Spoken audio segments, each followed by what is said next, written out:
عود.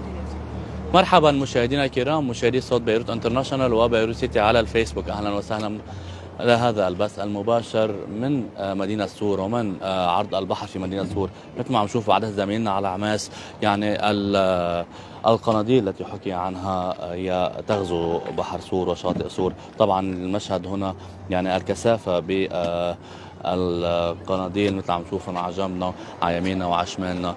طبعا هيدي القناديل هي ظاهرة بيئية طبيعية وظاهرة طبيعية ب في هذا الموسم وبهذه يعني المناطق. يعني الى جانب الاستاذ يوسف الجندي وهو رئيس المركز اللبناني للغوص للحديث اكثر عن هذه الظاهره. هل هي ظاهره جديده ولا انه دائما بتتكرر؟ شو اثارها البيئيه، اذا كان هناك من اثار بيئيه ايجابيه ولا سلبيه؟ يعطيك الف عافيه. ميرسي، الله يعافيك. يعني الحمد لله. يعني خبرنا شوي عن هالمشهد يلي كل عم تحكي عنه، انه اناديل واناديل، فعليا شو المشهد؟ مشهد طبيعي واكثر من طبيعي. وهيدي السنه ما اجى كميه قنديل مثل السنين الماضيه، بس صار هلا هيدي السنه ما بعرف ليه مسلطين الضوء بطريقه شوي منا حلوه. يعني مطلعينه للقنديل كانه هو كائن فضائي جاي يجتاح الشواطئ اللبنانيه خصوصا. يعني الاناديل موجوده منذ القدم بالبحر، عندها دوره بالبحر بتعملها كل سنه مثل هيدا الموسم بنلاقي في اناديل من مئات السنين لليوم. هلا العشر سنين الاخيره صرنا عم نشوف منهم بشباط كمان بيفتلوا هيدي هالفتله او باخر كوانين. كمان بعده شيء طبيعي، هيدي نعمه. وجود الاناديل مثل السلاحف مثل السمك مثل شيء إلى دور بتقوم فيه بقلب البحر. بس الانسان دائما كل شغله ما بده يستفيد منها، كل شغله بده يعترض عليها. الاناديل من الشغلات المهمه اللي لها انه بنلاقي كميات من الاسماك الصغيره بتعيش بقلبها، وهي بحد ذاتها حاضن لبذرة الأسماك. يعني لو ما وجود القنديل في أنواع كثير من الأسماك ممكن تنقرض. فنحن ما بدنا تهويل يعني لهالدرجة. هيدي اللي عم نشوفها، لاحظ على جنبها ده في سمك صغير بيكون على جنب الأناديل، وهيدا شيء كثير كثير كثير منيح، مش شيء عادي يعني. هلا ايه مين بينزعج من هيدا الموضوع؟ بينزعجوا الناس هواة السباحة، لأنه نازل عم يسبح هو ما قاشع شو عم بيصير تحت منه إذا في قنديل أو لا. ممكن إذا لذعوا القنديل أو شيء بكل بساطة قنينة خال، كل واحد ينزل معه قنينة خال، بيحط الخال بيمسح الخال بينتهي كل شيء. هلا الغواص غير الهواة السباحة، نحن كغواصين بننطر هيدا الموسم لننزل لنغوص مع الأناديل، نتفرج عليها، نتصور معها. وهي انه بالنسبه لنا شيء كتير حلو، بتزين البحر. بتزين البحر، يعني انت بتشوف شيء حلو صرت عم تشوف ببحرنا. بس شو قد يعني الموضوع بده يبقى اسبوع لاسبوعين. يعني نحن من اسبوعين رصدنا كميات كانت ببحر الناقوره. اليوم هلا فينا نطلع على الناقوره ما بنلاقي ولا قنديل، لانه الطيارات عم تحملها، بتيجي من الجنوب باتجاه الشمال. بكره بنلاقيها صارت بالشمال، من بعده بنلاقيها صارت بسوريا بتكفي. هيدا التور تبعها عم تعمله بكل طبيعيه. بس برجع بقول انه هيدي السنه بالذات الكميه الاناديل اللي اجت منا هي الاكثر كميه بتاريخ لبنان او شيء، لا كميه عاديه وكل شيء طبيعي. لليوم نحن كل شيء بنلاقيه طبيعي. طيب اللي كثير ناس يعني بتتفاجئ فيه هيدا هو يعني هو نوع من الاسماك، او هو شو بالضبط؟ هو من الهلاميات، جيليفيش. انتبهت؟ فهو مثله مثل اي كائن بحري موجود، بس هن هو ميزتهم انه بيمشوا باسراب مع بعضهم. بيمشوا، بس كيف بيمشوا؟ الطيارات اللي بتحملهم، يعني بتكون طيار حاملهم من محل لمحل. لهيك اليوم يعني نحن من 10 سنين لورا ما كان في باراجلايدنج بلبنان. اليوم طلعوا بالباراجلايدنج، صوروهم بخليج جوني، لك من موجه جاي. لا، اللي بيستفزك العناوين اللي عم تنحط من بعض المواقع الإخبارية إنه ذات الرأس وبدون رأس وما بعرف شو.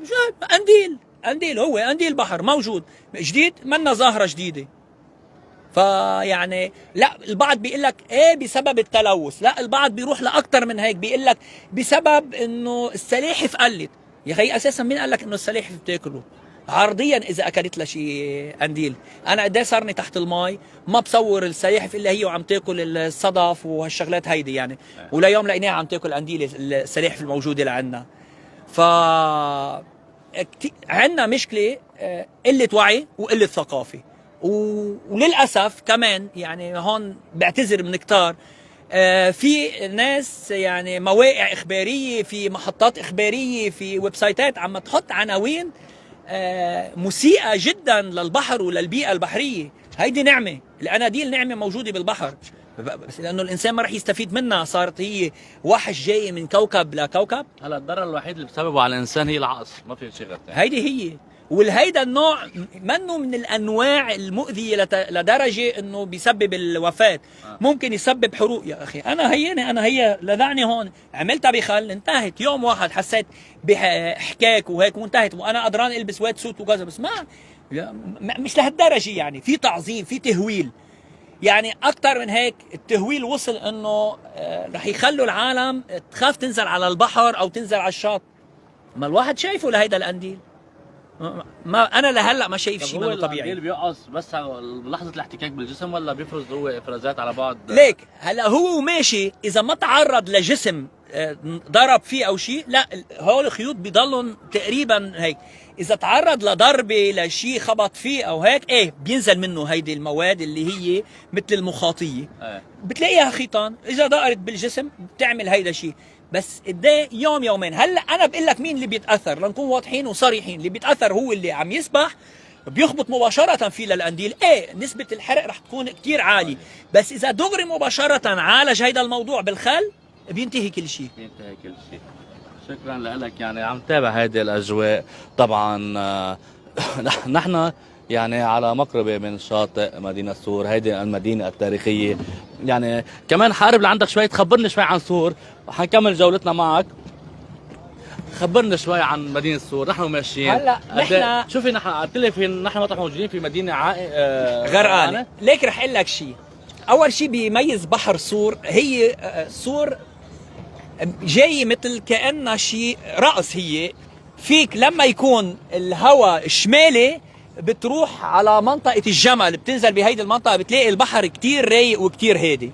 إذا كانت الرياح جنوبية غربية فيك تيجي لمنطقة المباركة لهيدي الميلة، كمان بتقدر تنزل تسبح أو تغوص، شو ما بدك فيك تعمل. يعني على طول ببحر سور شو ما كان في هواء وموج بتقدر تظهر بالبحر.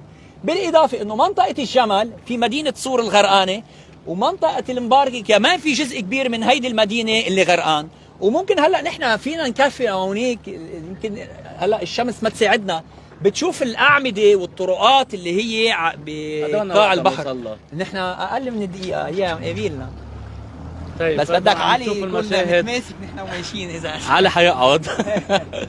طبعا عم نشوف نحن الاجواء، الناس اللي بتظهر بهيدي يعني بالبحر، بتعمل بيكنيك بقلب البحر. طبعا في عنا مثل قوارب للنزهه بتقوم تنطلق من ميناء سور وبتاخذ المواطنين على هيدي المناطق، بتفرجي العالم، بتفرجي الاجواء الجميله. طبعا يعني في ناس بتطلع بتقضي نهار بعرض البحر تتسبح. طبعا مثل ما ذكرنا ظاهره القناديل هي ظاهره مش ظاهره جديده، هذه ظاهره عمرها مئات السنين. بينما وحتى بحسب ما قال رئيس المركز اللبناني للغوص يوسف الجندي، انه حتى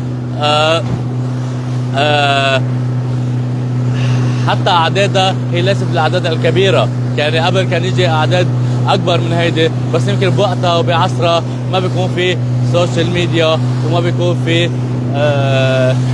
هذا. عم نشوف هيدي المشاهد مباشره. الكاياك ايضا. ايه حنوصل على منطقه المباركه، بس مثل ما فيك شايف في بواه محطوطه، لانه هيدا منطقه البلديه. ايه البلديه بتحط هول البواه كرمال ما حدا يقرب بلانشاته، لحتى الناس اللي هواة السباحه ما يتعرضوا للخطر ولا شيء. ومثل ما بتعرف انه بمدينه سور او ببحر سور ممنوع استعمال الجيت سكي. اول شيء حمايه للسلاحف، لانه مدينه سور او بحر سور من اهم البحار يلي فينا نعتبر هو موقل مهم للسلاحف، والسلاحف اليوم هن معرضين للانقراض. فنحن هلا وصلنا للمنطقه اللي هي موجوده مدينه سور الغرقانه. عندنا هون لا تزال الحفريات موجوده.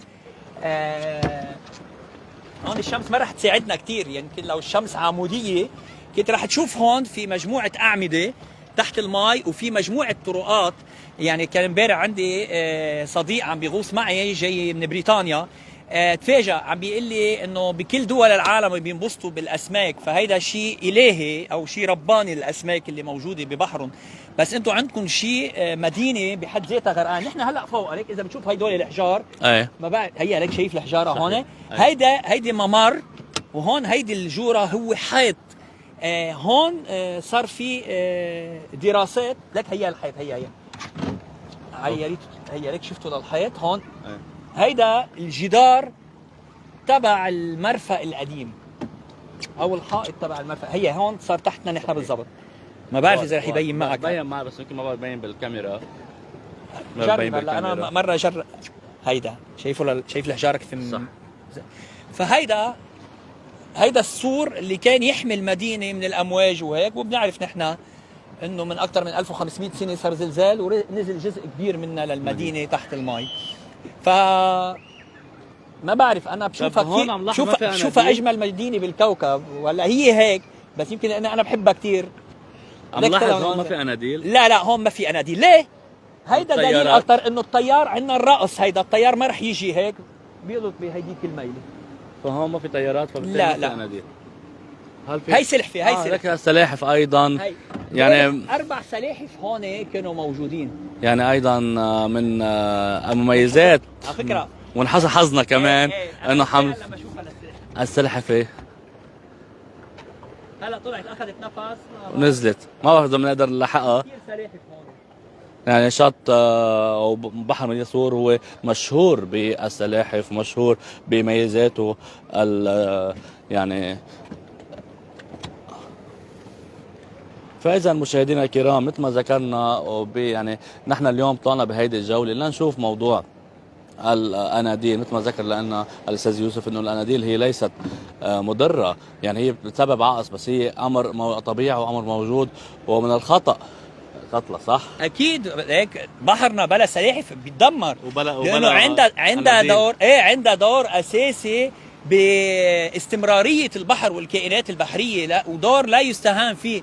بس برجع بقول لك الانسان مشكلته الانسان شو مشكلته؟ انه كل شيء بده يستغله، بده يستفيد منه. اذا على فكره بالمناسبه لو تعلم الشعب اللبناني طريقه طهي الاناديل او الاستفاده منها بالاكل لكانوا في بدول كثير بياكلوه. في دول كثير بتاكلوا للقنديل. فبتلاقيهم كلهم سوا على الشط هلا. يعني شكرا وما تركوا لنا ولا قنديل بالبحر. شكرا استاذ يوسف. فاذا مشاهدينا الكرام مشاهدي صوت بيروت انترناشونال وبيروت سيتي على الفيسبوك، تابعنا واياكم هذه الجوله البحريه برفقه مركز اللبناني للغوص. يعني طلعنا على شفنا الاناديل وشفنا وحكينا الاستاذ يوسف عن يعني اذا فينا نقول الحسنات تبع القنديل ومن فوائدها البيئيه. فاذا يعني اليوم هذا المشهد هو مشهد اعتيادي، هو مشهد عادي، هو مشهد ليس غريبا عن منطقه سور وليس غريبا عن بحر سور. فاذا مشاهدينا الكرام كنا معكم بهيدا البث المباشر، كان معكم محمد زناتي على عماس صوت بيروت انترناشونال.